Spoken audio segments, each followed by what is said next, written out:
मागच्या लेक्चरमध्ये आपण पाहत होतो की ग्रीन हाऊस कल्टिवेशनमध्ये जरबेराचं कल्टिवेशन, ग्रीन हाऊसमध्ये जरबेराचं कल्टिवेशन. तर त्याचे आपण कालच्या लेक्चरमध्ये अनेक पॉईंट्स पाहिले. त्याच्यामध्ये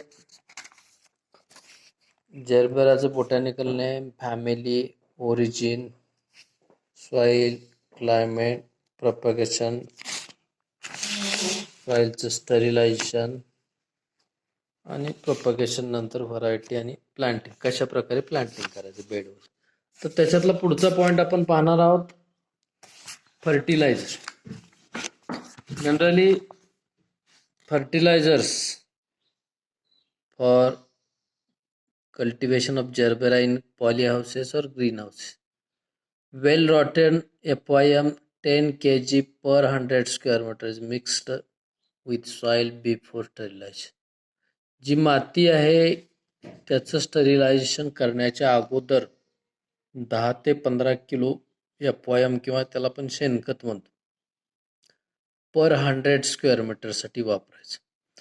आणि त्यानंतर फर्टिलायझर ॲप्लिकेशन जे आपण सुरुवातीला बेड तयार करताना वापरलंय ते सोडून after flowering NPK 15-8-35 at the rate of 1.5 gram per litre of water per day. जे NPK ॲप्लिकेशन करायचं आपल्याला ते या प्रमाणात करायचं. नायट्रोजन, फॉस्फरस आणि पोटॅशियम 15-8-35 हा रेशो आहे त्याचा. 1.5 ग्रॅम ह्या रेटमध्ये 1.5 gram per litre per day वापरायचं. Then micronutrients like zinc, boron can also be use for fertiliser application for obtaining good growth of the crop plants. So this fertilizer application will perform good yield from our crop, that is the gerbera. So the gerbera cultivation requires the fertilizers as well as the micronutrients like zinc, boron, etc. Next point you have to see, that is the cultural practices which will include the weeding and raking, नंतर डिसबडिंग आणि removal of older lives. हे 3 points इथं cultural प्रॅक्टिसमध्ये किंवा green house cultivation of जरबेरामध्ये आहेत. त्यातलं पहिलं weeding and racking. Weeding म्हणजे weed remove करणं आणि रेकिंग म्हणजे जी पाणी दिल्यामुळं जमीन घट्ट होते ते मोकळी करणं, त्याला रेकिंग म्हणतात. Generally remove the weeds from the bed at regular interval. जे काय वीड्स आहेत ते रेग्युलर इंटरवल, मग 8 दिवसाला असेल 15 दिवसाला रिमूव्ह करत जाणं, त्याला आपण वीडिंग म्हणतो. Due to daily irrigation the surface of bed becomes hard, hence raking of the soil is essential once in a week. जसं वीडिंग इसेन्शियल आहे तसं रेकिंग सुद्धा essential. So due to daily irrigation the surface of the bed becomes hard, hence raking of the soil is essential once a week. एका आठवड्यातून एकदा racking करायचं. Racking करायचं म्हणजे माती हलवून घ्यायची 2 रोज मधले जरबेऱ्याचे, जेणेकरून माती भुसभुशीत राहिल्यामुळं रूट झोनला एरेशन मिळतं. It increases soil aeration in the root zone. It increases soil aeration in the root zone. तर रेकिंग आणि वीडिंग ह्या दोन्ही इसेन्शियल गोष्टी आहे. वीडिंग सुद्धा आठवड्याला शक्य असेल तर करायचं किंवा गरज पडेल तेव्हा करायचं. रेकिंग आठवड्याला करायचं. रेकिंग म्हणजे जसं आपण 2 ओळीतली माती डुबं चालवून शेतामध्ये भुसभुशीत करतो तसं रेकिंगचा प्रकार आहे. त्याच्यासाठी छोटं इन्स्ट्रुमेंट वापरलं तर त्याच्यामुळं रूट झोनमध्ये एरेशन वाढतं आणि पिकाची वाढ चांगली होते आणि यील्ड चांगलं होतं. डिसबडिंग बघा, removal of inferior quality flowers at the initial bud stage after plantation is called as disbudding. जे सुरुवातीला जे फ्लावर्स येतात कमी दिवसामध्ये, ते इन्फेरियर क्वालिटी असतं आणि त्याला म्हटलं इनिशियल बड स्टेज, आणि ते रिमूव्ह करणं आवश्यक आहे म्हणून त्याला म्हटलं disbudding. The normal production of flower starts after 75 to 90 days from plantation.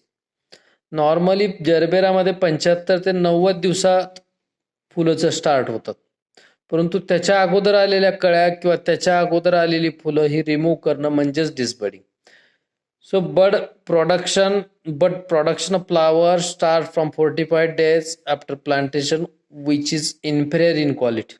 जे 75 दिवसामध्ये रोपं तयार किंवा फुलं तयार होतात किंवा 75 दिवसाच्या पुढची फुलं चांगली राहतात, क्वालिटी राहतात. परंतु जर फ्लावरचं स्टार्ट झालं 45 दिवसाने तर ती फ्लावर्स क्वालिटी नसतात, म्हणून ती फ्लावर्स किंवा त्याचे birds after formation initial bird should be removed. These flowers should be removed from base of the flower stalk. त्यालाच डिसबडिंग म्हणतात. बघा, removal of inferior quality flowers at initial bud stage after plantation is called as disbudding. The normal production of flower starts after 75 to 90 days from plantation, but production of flower starts 45 days after plantation, which is inferior quality. Hence, these flowers should be removed from the base of the flower. म्हणून त्याला म्हटलंय ते कमी दिवसाचे 45 दिवसाच्या दरम्यान start झालेले ते फ्लावर बड रिमूव्ह करणं म्हणजेच डिसबडिंग करणं. 75 दिवसानंतर जे फ्लावर बड येतात ते क्वालिटी असतात, त्याचे फ्लावर्स क्वालिटी. हा झाला दुसरा पॉईंट विडिंग रेकिंग नंतरचा डिसबडिंग. शेवटचा त्याच्यातला कल्चरल प्रॅक्टिसेस मधला शेवटचा पॉईंट आहे removal of older leaves. Generally the old dry infected leaves should be removed from the. जरबेरामध्ये शक्यतो ही जी ओल्डर लिव्ज आहेत ती रिमूव्ह करण्याची आवश्यकता असते. ती झाडावरती ठेवत नाही, त्याच्यावरती इन्फेक्शन असू शकतं. So old dry infected leaves should be removed from the plant, that is the removal of older leaves. तर हा पॉईंट झाला कल्चरल प्रॅक्टिसेस. त्याच्यामध्ये आपण 3 सब पॉईंट्स पाहिले, विडिंग अँड रेकिंग, डिसबडिंग आणि रिमूव्हल ऑफ ओल्डर लिव्ज. तर पुढचा point पाहूया आपण, पेस्ट ऑफ जरबरा. जनरली ज्या व्हेजिटेबल्सवरती पेस्ट असतात किंवा फ्लावरवरती पेस्ट असतात त्याच कॉमन पेस्ट याच्यावरती सुद्धा आपल्याला पाहायला मिळतात. त्याच्यामध्ये पहिल्या 2-4 पेस्ट आपल्या सकिंग पेस्ट आहेत. बघा, व्हाईट फ्लाय ज्याला आपण पांढरी माशी म्हणतो, रेड स्पायडर म्हणतात, लाल कोळी, ॲफिड्स त्याला आपण मावा म्हणतो, लिप मायनर ज्याला नागाळी म्हणतो, आणि दुसऱ्या महत्त्वाच्या 2 पेस्ट कॅटरपिलर्स आणि निमॅटोड्स. भुंगे असतील किंवा किडे असतील त्याला कॅटरपिलर्स म्हणतात. निमॅटोड्स जो मातीतून सॉईलमध्ये रूटला अफेक्ट करतात असे निमॅटोड ज्याला आपण सूत्रकृमी म्हणतो. तर ह्या सगळ्या महत्त्वाच्या pest white fly, aphids, red spider mite, leaf miner, caterpillars आणि निमॅटोड्स. डिसीजेसच्या बाबतीत 4 डिसीज इथं कन्सिडर केलेल्या आहेत. रूट रॉट, मूळकूज, खोडकूज, फूट रॉट, ब्लाइट पावडरी किंवा पावडरी मिल्ड्यू, ब्लाइट म्हणजे चट्टे पडतात पानावरती वेगवेगळ्या करायचे, संकन स्पॉट्स त्याला ब्लाइट म्हणतात. आणि पावडरी मिल्ड्यू म्हणजे पांढरी बुरशी वाढते, भुरी म्हणतो आपण त्याला, आणि लिप स्पॉट.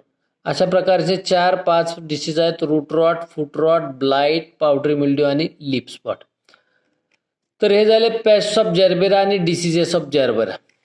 आता हा पॉईंट पाहिल्यानंतर आपल्याला जरबेराचं हार्वेस्टिंग कसं करायचं किंवा हार्वेस्टिंग कधी करायचं, फ्लावर्स किती मिळतात, एका स्क्वेअर मीटरमधून आपल्याला किती फ्लावर्स वर्षभरामध्ये मिळू शकतात. पहिल्यांदा पाहूया harvesting of gerbera. The first harvesting is done after 75 to 90 days after planting. पहिलं हार्वेस्टिंग हे 75 ते 90 दिवसाच्या दरम्यान होतं किंवा त्यावेळेसच फ्लावर स्टार्ट होतो, आणि फ्लावर स्टार्ट झालं की 75 to 90 days this is ready for harvesting. The good quality flower has stalk length 45 to 55 cm. इथं हे कट फ्लावर असलं तरी हे फ्लावर काही विशिष्ट स्टॉक किंवा काही प्रमाणात त्याचं देठ किंवा दांडा ठेवावं लागतं आणि ते कट करावं लागतं. The good quality flower has stalk length of 45 to 55 centi, म्हणजे 45 ते 55 सेंटीमीटर लांबीचा दांडा ठेवूनच ते फुल कट करायचं. Morning or evening is the best timing for harvest. प्लांटिंगला सुद्धा आणि ह्याला सुद्धा मॉर्निंग आणि इव्हिनिंगचं टायमिंग बेस्ट आहे.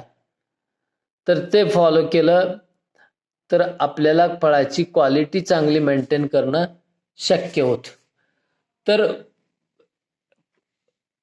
याच्या बाबतीत विशेष करून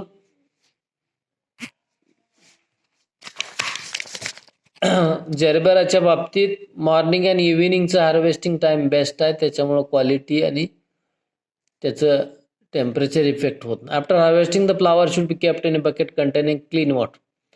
बकेटमध्ये हे फ्लावर्स ठेवायचे त्याच्या दांड्यासहित पाणी असणारे. For harvesting secateurs is not it can be done by just pulling the flower stalk on once.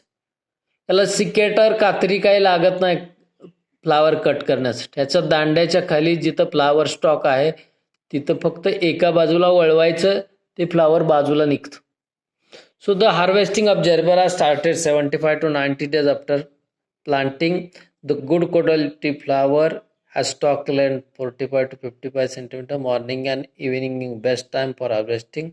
And after cutting the flowers are kept in the pot or bucket containing the clean water.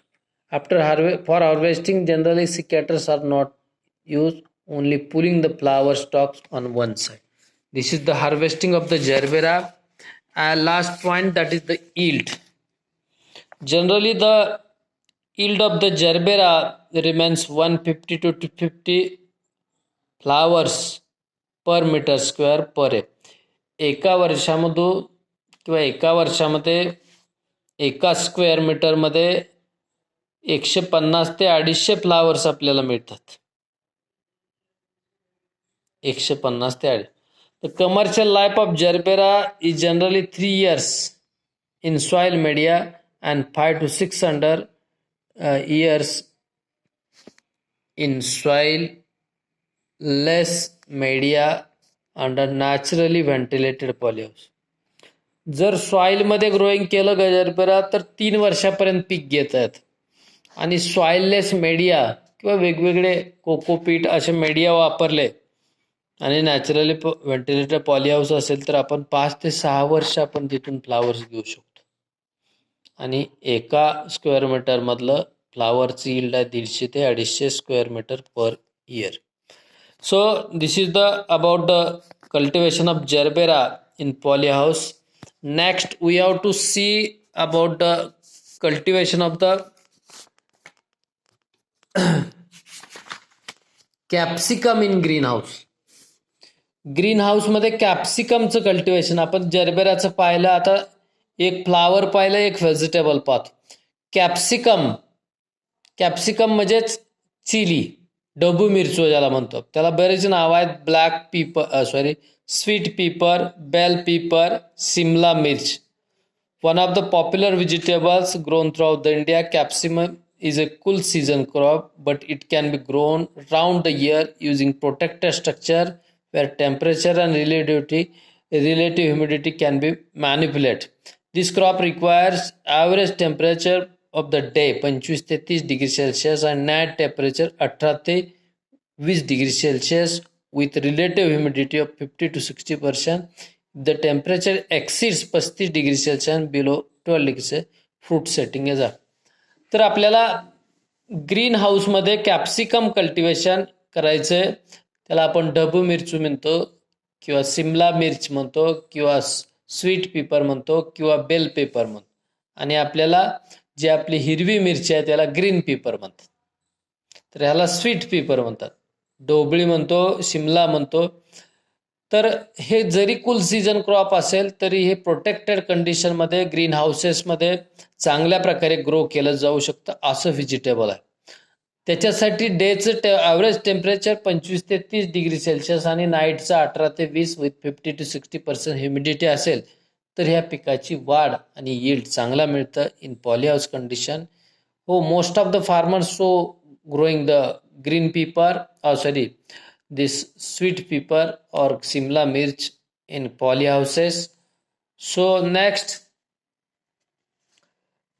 colored capsicum is great demand in the urban markets.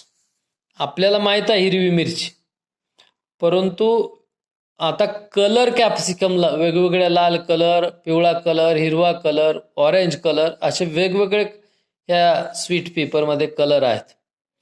तर त्या वेगवेगळ्या hybrid variety आहेत आणि त्याला फार मार्केटमध्ये किंवा शहरामध्ये डिमांड आहे. So the coloured capsicum is great demand in the urban market. The demand is mostly driven by hotel and catering industry.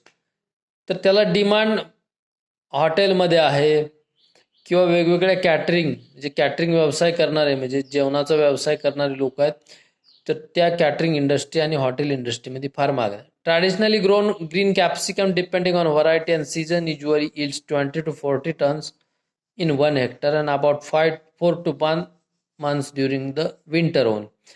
In the greenhouse, the crop duration of the green and colored capsicum is about 7 to 10 months and yields about 80 to 100 tons per hectare throughout the year. तर ही शिमला मिरची असेल किंवा डोबळी मिरची असेल, हिरव्या कलरची असेल किंवा असंख्य कलरची असेल, तर आपण ओपन कंडिशनला 20 ते 40 टन आपण हेक्टरी उत्पादन घेऊ शकतो 4 ते 5 महिने. परंतु आपण जर प्रोटेक्टेड कंडिशन असेल, ग्रीन हाऊस असेल, तर 7 ते 10 महिने पीक घेऊ शकतो आणि 80 ते 100 टन उत्पादन घेऊ शकतो एका हेक्टरमध्ये. तर अशा प्रकारची ही कलर्ड कॅप्सिकम म्हणा किंवा ग्रीन कॅप्सिकम म्हणा, ह्याला फार मार्केट आहे. आपल्या शेजारीच कळमान, पडसाळी, रानमसले ह्या गावात फार मोठ्या प्रमाणात ग्रीन कॅप्सिकम लोक फील्ड कंडिशनला ग्रो करतात आणि चांगल्या प्रकारचं उत्पादन घेऊन चांगल्या प्रकारची उत्पादकता अचीव करतायत. त्यांच्यात कॅप्सिकमला दिल्लीपासून डिमांड आहे, इतकं मार्केट आहे, इतकी मागणी आहे. आपले शेतकरी ह्या 3 गावातले, मी सांगितलेलं गाव त्यातलं महत्वाचं पडसाळी 1 नंबर, 2 नंबरला कळमन आणि 3 नंबरला रानमसले किंवा त्याच्या आजूबाजूची जी गाव आहेत तिथं कॅप्सिकम किंवा ग्रीन कॅप्सिकम फार मोठ्या प्रमाणात ग्रो केलं जातं. तर ह्याच्यामध्ये अनेक प्रकारच्या व्हरायटी आहेत. त्या व्हरायटीमध्ये जास्त न पडता काही हायब्रिड व्हरायटी आहेत, काही ग्रीन व्हरायटी आहेत. त्याचा कालावधी कमी आहे, कमी कालावधीमध्ये जास्त उत्पादन देतात.